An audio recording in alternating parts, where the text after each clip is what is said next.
Hello, from wherever you're watching me from. I hope you are doing well.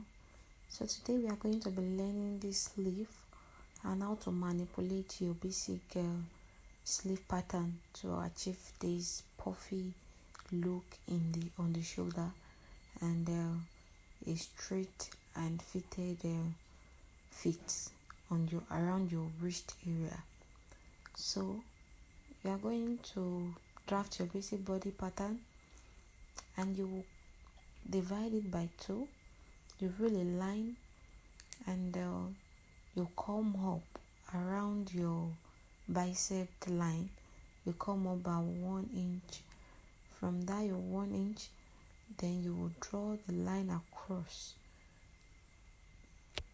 from that 1 inch into your elbow area. You can see I already underline it. So and you slash it out. This method is called slashing and spreading method.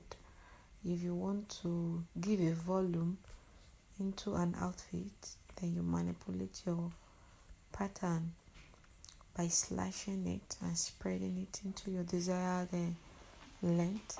Because I use Ankara fabric and it's actually not a 100% cotton Ankara fabric, you can see that it's not that puffy to that extent. You can even add structure around that shoulder. You can put wording or whatever it is to make it voluminous. You can even walk around that one.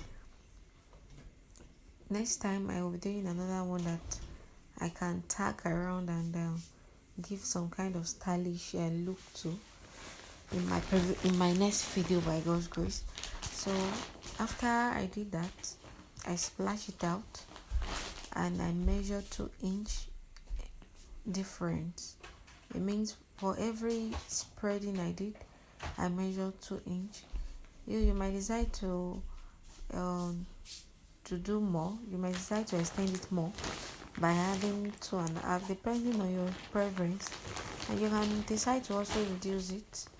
You can see the way I slash it. I already did the slashing before and it didn't start from the point where my elbow line stopped, and it's supposed to start from that angle. You can see the last angle I did it, so that for easy spreading, that was why I tape it back. If you see that I tape some part back to make them stable, that was why you can see that tiny splash that is in the middle.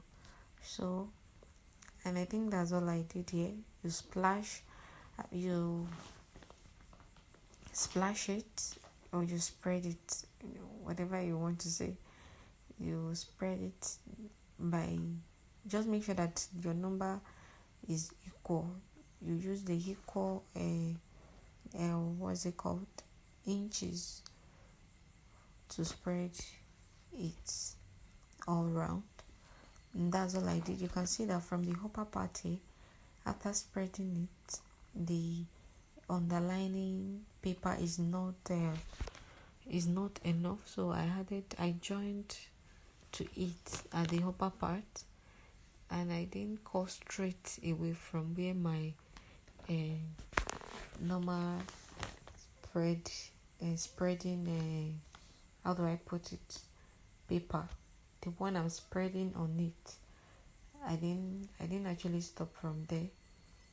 I make sure that I added extra to it, and I cut it out.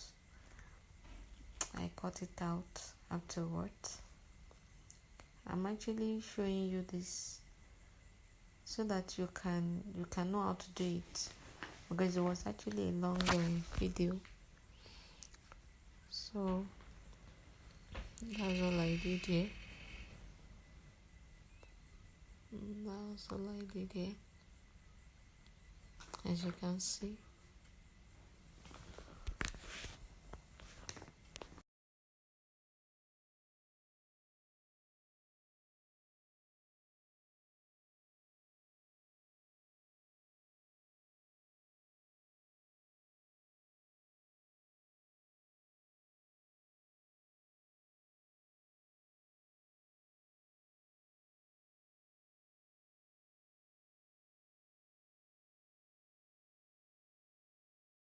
So yeah, I was trying to adjust my underneath paper because it wasn't enough, so I needed to add another one at the upper part. That's why you can see that I'm just trying to put it underneath and put it in place by using my sellotape to secure it, and I cut it out afterwards. It's as simple as that. Even you might decide to spread it more than I do. It's if it works for you. It depends on how you want it to look. Just know that the more you spread, the more it gives the upper your shoulder area, the more it gives it that puffy volume, the more it gives it that volume. So depending on what you actually want. So yeah, I went ahead to cut it out on my fabric. You can see what I did here, and I went straight to the machine to gather it in place. This is actually more than my expected armhole length, so I gathered the area, and as I'm gathering, I'm measuring. I measure the whole circumference of my armhole. You understand? Of my client armhole rather. You can see the way I'm doing it. So you wouldn't be doing it as if you are not working with measurement. You have to, so that at the end of the day it won't be longer or shorter than your armhole length. So armhole circumference. So I think that's all. I give it a good percent. So here you have your sleeve ready. Thanks for watching. Bye.